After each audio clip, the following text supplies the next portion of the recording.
Prince William has revealed for the first time how he felt his mother's presence beside him as he walked behind her coffin on the day of her funeral, at the age of 15. Opening up about his mother's death, in a BBC documentary to mark the 20th anniversary of her passing, he recalled, "It was one of the hardest thing I've ever done, that walk.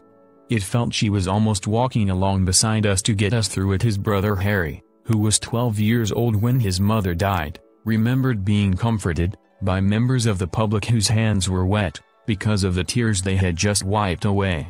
Diana, 7 Days, which will be broadcast on 27 August, will feature candid interviews with those who were at the eye of the storm in the days following the princess' death, including her sons and siblings, members of the royal household, and former Prime Minister Tony Blair. In a previous interview, Prince Harry also opened up about walking behind his mother's coffin, and said that with the benefit of hindsight, it should have happened.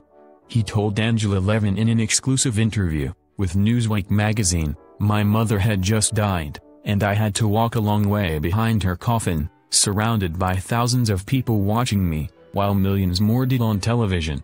I don't think any child should be asked to do that, under any circumstances. I don't think it would happen today."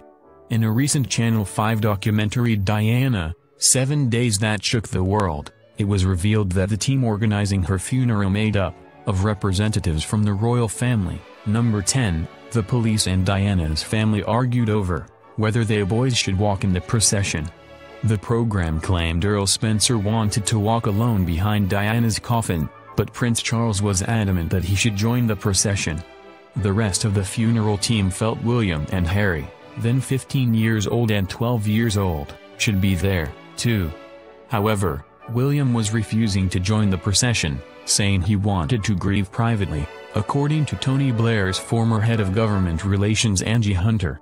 Hoping to persuade William to change his mind, 5 days before the funeral on September 6, the team set up a telephone conference call with Balmoral via a big loudspeaker box on their conference table. "I can remember it sends a tingle up my back, actually," says Hunter. "We were all talking about how William and Harry should be involved, and suddenly from this box came Prince Philip's voice. We hadn't heard from him before, but he was really anguished. 'It's about the boys,' he cried. 'They've lost their mother.' I thought, my God, there's a bit of suffering going on up there."